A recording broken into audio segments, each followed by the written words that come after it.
सबके आदर्श पूर्व मंत्री श्रीमान हेमाराम जी चौधरी साहब, जैसलमेर के पूर्व विधायक रूपाराम जी धंधे साहब, पचपदरा के पूर्व विधायक मदन जी प्रजापत, चौटन के पूर्व विधायक पद्माराम जी और आज ही नवनियुक्त बाड़मेर कार्यकारी जिला अध्यक्ष गफूर खान जी, मालहोत्रा के नवनियुक्त कार्यकारी जिला अध्यक्ष गोपाराम जी,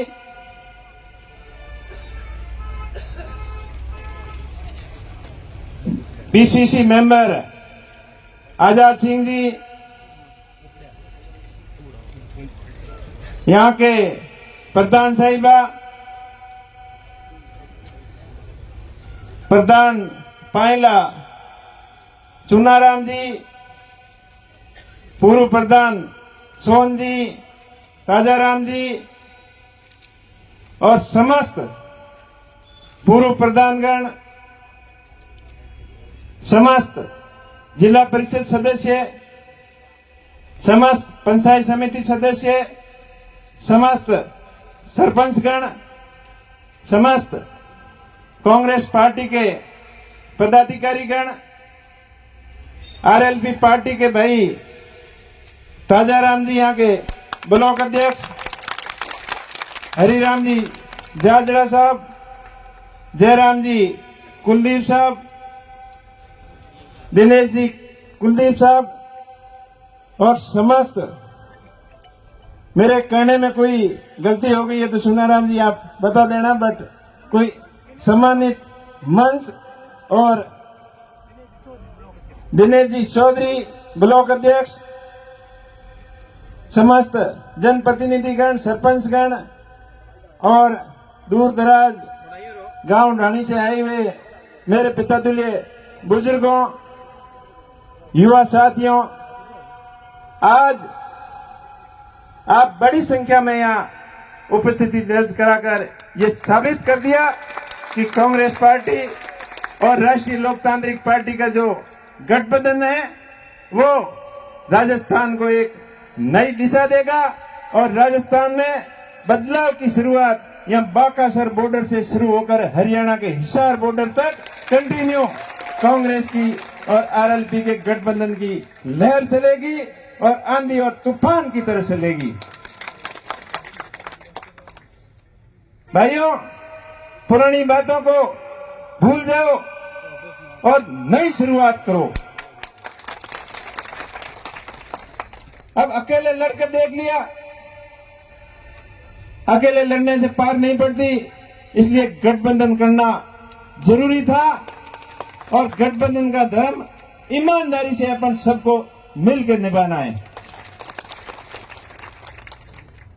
मैं मेरी बात करूं तो मैंने पिछले 2 चुनाव भाईतू से लड़े और भाईतू की जनता ने मुझे खूब प्यार, प्रेम और आशीर्वाद दिया और दूसरी बार तो बिल्कुल ईवीएम के अंदर तो आपने जीता दिया था, लेकिन मेरा भाग्य नहीं था, या यूं कहो कि जयपुर वाला रास्ता मेरे लिए ठीक नहीं था, इसलिए चुनाव शायद मेरे पक्ष में नहीं रहा, क्योंकि मेरा लगाव शुरू से दिल्ली से रहा है। तुम संघर्ष करो, हम तुम्हारे साथ हैं। जब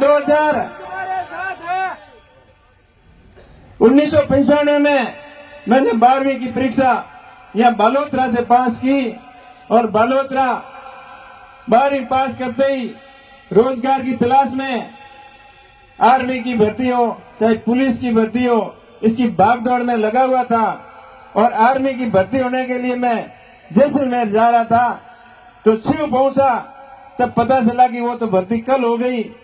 तो किसी सज्जन ने मुझे बताया कि वापस आप जाओ। और बाड़मेर के अंदर एक दिल्ली पुलिस की भर्ती आई हुई है, हमारे लिए नाम भी नया था। उस समय माननीय राम निवासी मिर्जा साहब अपने यहाँ के सांसद हुआ करते थे और उनकी एक दूरगामी सोच थी कि दिल्ली को मजबूत करने के लिए दिल्ली के अंदर दिल्ली की पुलिस समस्त राज्यों से सिलेक्ट करके लाए ताकि दिल्ली का शासन सही हिसाब से चलता रहे। भाग्य की बात थी, वहां गए और वहां भर्ती हो गए। उसके बाद में दिल्ली पुलिस की 10 साल तक नौकरी की, लेकिन नौकरी में भी मेरा ज्यादा वहां मन नहीं लगा। शुरू से ही कुछ नया करने की इच्छा रहती थी।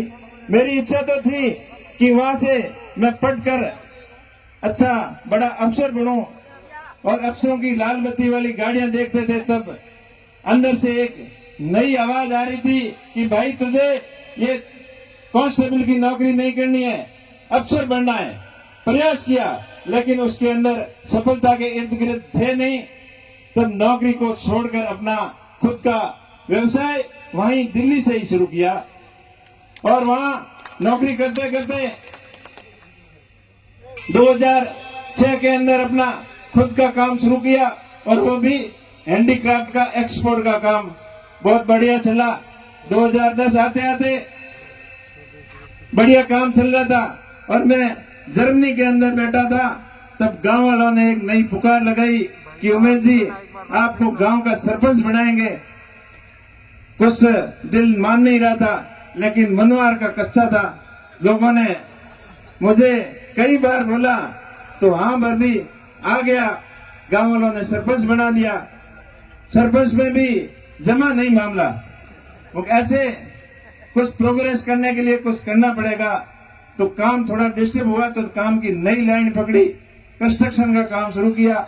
और 2018 आते आते जब जयपुर के अंदर बहुत बड़ा एक रेला हुआ था, हनुमान जी ने किया था और उसमें सबसे ज्यादा भीड़ अपने बाड़मेर जिले से गई थी, तो वहां भी संभावनाएं देखकर कुछ अच्छा करने का था। लेकिन वक्त ऐसे आया कि जो उसके अंदर होना था वो हो नहीं पाया। तो ये तो थी कुछ बातें जो आपको मैंने मेरी निजी राय बताई। अब मैं आदरणीय हेमाराम जी का बहुत बहुत धन्यवाद देना चाहता हूं कि इन्होंने पूरे बाड़मेर जिले की अपनी कांग्रेस के नेताओं से, चाहे रूपाराम जी हो, चाहे अमीन खान जी हो, चाहे गफूर खान जी हो, चाहे पद्माराम जी हो, चाहे साले मोहम्मद जी हो, चाहे मानवेंद्र जी हो, कन्नड़ साहब हो, सबसे विस्तृत विचार विमर्श करके मदन जी वगैरह सबसे पूरे ब्लॉक अध्यक्ष सबसे विचार विमर्श करके ये निर्णय लिया। और मैंने भी जब 23 वाला रिजल्ट आया तो उसके बाद में पूरे जिले की ऐसी भावना थी कि उमेश जी अब इस पार्टी से अकेले से आप आगे नहीं बढ़ सकते, आपको कुछ निर्णय लेना पड़ेगा। तब आम लोगों की, आम जन की ये भावना थी कि आप कोई बड़ी पार्टी पकड़ो। तो मैं तो शुरू से ही कांग्रेस पार्टी से अपने ज्यादा परिवार, समाज, छत्तीसगढ़ के लोग शुरुआत में कांग्रेस से जुड़े हुए थे, तो और अपनों के साथ में रहना ज्यादा पसंद किया और ये फैसला पूरे जिले ने सहर्ष स्वीकार किया। मैं धन्यवाद देना चाहता हूं हेमाराम जी को, पूरी टीम को, पूरी बाड़मेर जैसलमेर बालोतरा की जनता को और अपने प्रदेश कांग्रेस कमेटी टीम और all India Congress committee team को कि मेरे जैसे साधारण परिवार से जन्मे एक मामूली व्यक्ति के ऊपर आपने इतना बड़ा भरोसा किया। इसके लिए आप सभी का बहुत बहुत आभार। मैं आपसे ये वादा करता हूं कि मैं आपके भरोसे और आपकी उम्मीद के ऊपर पूरा खरा उतरने का प्रयास करूंगा। हेमाराम जी हम सबके आदर्श हैं, सबको साथ लेके चलते हैं और मैं आप सभी के सामने वादा करता हूं कि मेरे अंदर तनिक भर की भी इंसानियत है तो हेमाराम जी के आकर को कभी लांग के आगे नहीं जाऊंगा। हमेशा इनके मार्गदर्शन में इनके बेटा बनकर काम करूंगा और आप सबका भाई और बेटा बनकर आपकी सेवा में कोई कमी नहीं छोड़ूंगा। संपूर्ण पार्टी परिवार, संपूर्ण आरएलपी के कार्यकर्ता हो चाहे कांग्रेस के कार्यकर्ता हो, सबको साथ में लेकर चलूंगा। कोई भी किसी प्रकार का वाद विवाद और भेदभाव नहीं करते हुए सबको साथ लेकर चलेंगे और पार्टी को मजबूत बनाएंगे। कांग्रेस पार्टी पिछले 10 साल से कांग्रेस बाड़मेर, जैसलमेर, बालोतरा से नहीं जीत पाई। इसके पीछे कई कारण थे। अपने को बड़े बड़े सपने दिखाए, चाहे काला धन का हो, चाहे पूरे देश को हरा भरा और खुशहाल बनाने का हो, चाहे रोजगार का हो, सारे बातें हवा हवाई रह गए। जब 2014 में मोदी जी यहाँ अपने बालोतरा में आए थे, बहुत बड़े बड़े भाषण दिए थे। आप सब में से सबको याद होंगे, नर्मदा गांधी, इंदिरा गांधी नहर और नर्मदा नहर को आपस में जोड़कर बाड़मेर के बॉर्डरी इलाके को मजबूत और हरा भरा करने का अपने को सपना दिखाया था। लेकिन आज देख लो क्या दुर्दशा है इस इलाके की। ये रूपाराम जी बैठे, नहरी इंदिरा गांधी नहरी क्षेत्र के अंदर किसानों की बहुत हालत खराब है। उनको 8-10 बारी पानी की मिलनी चाहिए, उसकी जगह 4-5 मिलती है, वो भी आधी अधूरी और टाइम पे नहीं मिलने की वजह से किसान बहुत परेशान है। नहरी क्षेत्र के अंदर न कोई स्थायी सुविधा है, न कोई पीने के पानी की सुविधा है, न ही अपने मुर्गों के ऊपर लाइट की सुविधा है। तो इन सभी सुविधाओं को दरकिनार किया और इधर आपके नहर का भी यही हालत है।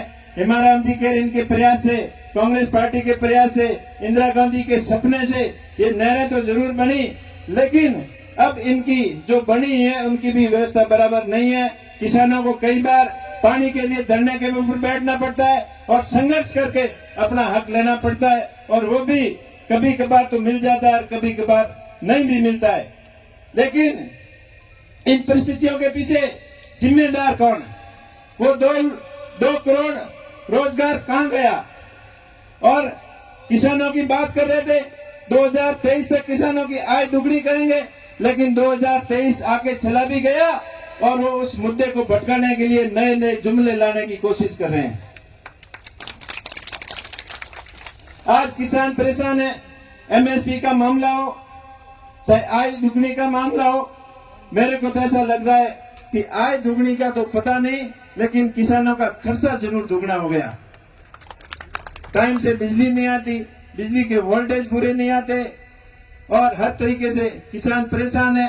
और दूसरा जो सबसे बड़ा माही बांध का जो मामला था, अभी ताजाराम जी बता रहे थे, ये बात मोदी जी ने भी वहां बताई थी कि आपकी लूणी नदी को नदियों से नदियों जोड़ने की स्कीम का जो सपना अटल बिहारी जी ने दिखाया था, लेकिन इन्होंने उसके ऊपर काम नहीं किया, खाली बातें की।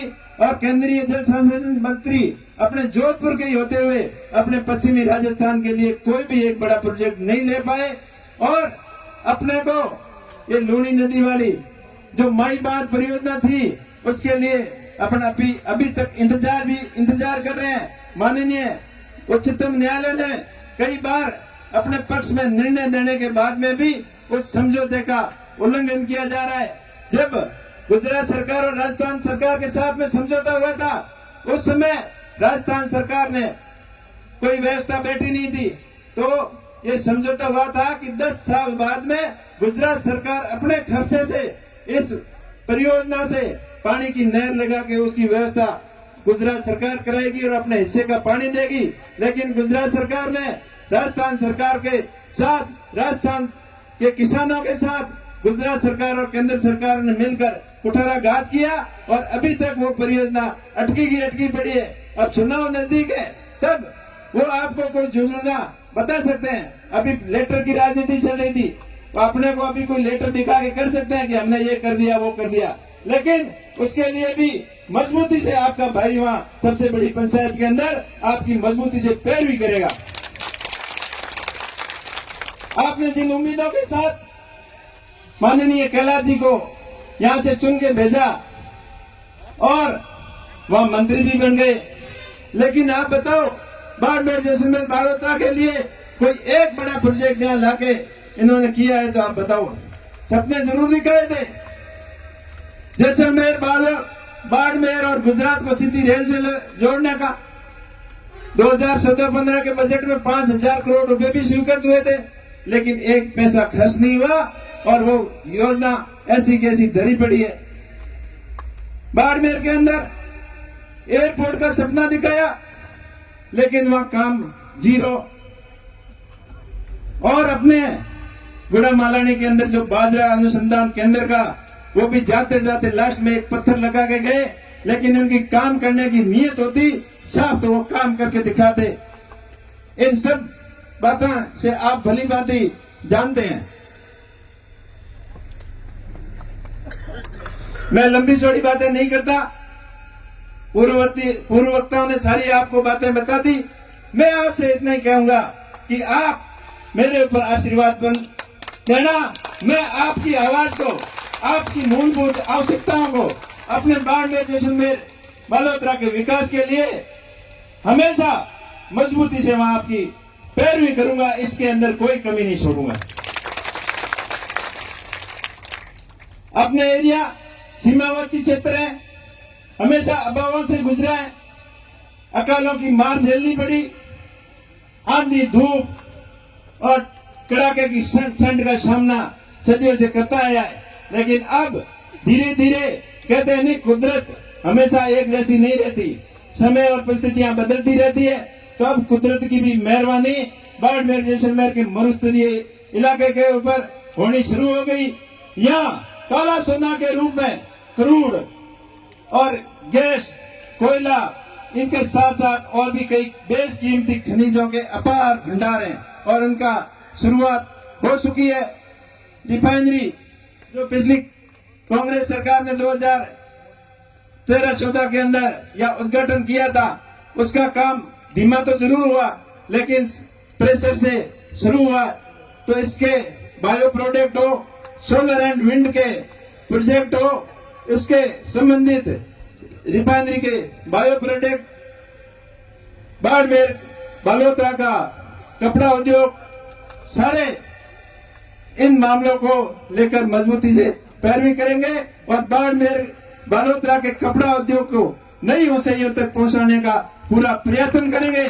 क्योंकि कपड़ा व्यापारी आज बालोतरा में सबसे ज्यादा परेशान है, उनके ऊपर पॉल्यूशन का डंडा हमेशा चलता रहता है, लेकिन केंद्र की सरकार उसके पॉल्यूशन के ऊपर कोई विशेष बजट देकर इस कपड़ा उद्योग को जीवित करने के बजाय हमेशा डंडे की मार से उसको दबाने का प्रयास किया। कपड़ा बनता है महाराष्ट्र में प्रोसेसिंग के लिए, यहाँ आता है, कपास गंगानगर में होती है, कपड़ा बनने के लिए वहां जाती है। इसके ऊपर अगर मास्टर प्लान बनाकर धागा इंडस्ट्रीज को बढ़ावा देकर पूरी processing unit A to Z यहाँ बलोतरा में हो तो रोजगार की यहाँ कोई कमी नहीं रहती। इस नौजवान युवाओं को रोजगार के लिए देश प्रदेश के अंदर भटकना नहीं पड़ता। इन सभी मुद्दों को लेकर मजबूती से आपकी पैरवी करेंगे।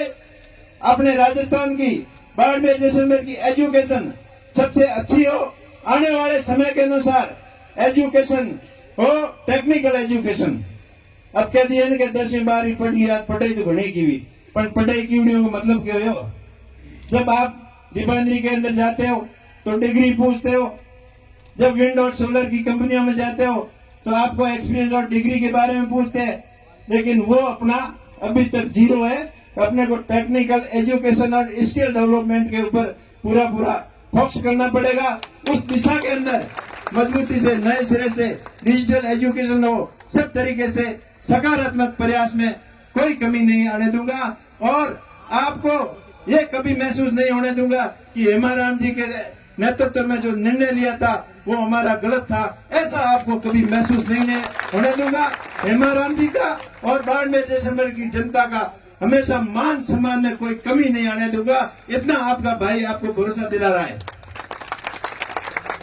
एक बार पुनः आपसे अपील कि अभी आने वाली 3 तारीख को नामांकन सभा का प्रोग्राम बाड़मेर मुख्यालय पर रखा गया है। तो आप सभी से हाथ जोड़कर अपील करता हूं कि आप ज्यादा से संख्या में वहां पधार कर एक ऐतिहासिक नामांकन सभा को सफल बनाएं। पूरे पश्चिमी राजस्थान, ही नहीं पूरे राजस्थान और उत्तर भारत का मीडिया की नजर बाड़मेर के अंदर होनी चाहिए कि बाड़मेर के अंदर ऐसा क्या भूचाल आ गया ताकि बाड़मेर के लोग सभी कांग्रेस पार्टी के उम्मीदवार के समर्थन में भारी संख्या में उमड़े हैं, ऐसा संदेश वहां जाना चाहिए। दूसरी बात पूर्व वक्ताओं ने बताई बूथ मैनेजमेंट की, तो नामांकन के बाद में अपना काम रहता है छत्तीस कौम के सभी भाइयों को साथ में लेकर बूथ मैनेजमेंट अपना अच्छी तरीके से करें ताकि मेरा बूथ सबसे मजबूत, ये सब कार्यकर्ता अपने मन के अंदर धारण कर लेंगे तो अपना जिस प्रयास कर रहे हैं उसमें 100% अपन सफल होंगे, अपने को कोई रोक नहीं पाएगा। दूसरी बात, अभी और भी कुछ सुनने में आया कि मुकाबला त्रिकोणीय हो जाएगा। शायद मुकाबला त्रिकोणीय हो चाहे चतुर्कोणीय हो, कुछ भी हो जाए, लेकिन इस बार बाड़मेर जैसलमेर की जनता ने मन बना लिया है कि कांग्रेस पार्टी के उम्मीदवार को और आरएलपी और कांग्रेस के गठबंधन को मजबूती प्रदान करने का जो पूरा मन बना लिया है वो जनता करके दिखाएगी। आखिर मैं आपसे अपील करता हूं, आप सबकी भावना के अनुसार आप लोगों को मन देकर मैं मारू निर्णय लिया है। 2 बार मैंने बहुत मार पड़ी है, कोकेन पसीओ सही काल लगता ही पड़े जना लोगों के हालत हुई बड़ी हालत मारी उड़ी है। तो आप हंगो अपील करूं कि आप मारी हर तरीके में मदद कर और ई बार हगड़ो हते जो जमुनो केड़ा आयो काड़े जमीनो दिए। आप सबने मारा प्रणाम, राम राम, जय हिंद, जय भारत। बहुत बहुत धन्यवाद। आदरणीय अमिताराम जी बेनीवाल साहब ने कहा कि आपके हर दुख और सुख में 24 घंटे आपके भागीदार बन करके सबसे बड़ी पंचायत जो अपनी है लोकसभा सांसद बन करके आपकी सेवा करेंगे। आपके जो भी मूलभूत सुविधाओं के लिए, युवाओं के रोजगार के लिए, किसानों के क्लेम के लिए हर प्रकार से आपकी मदद करेंगे। दोनों हाथ खड़ा कर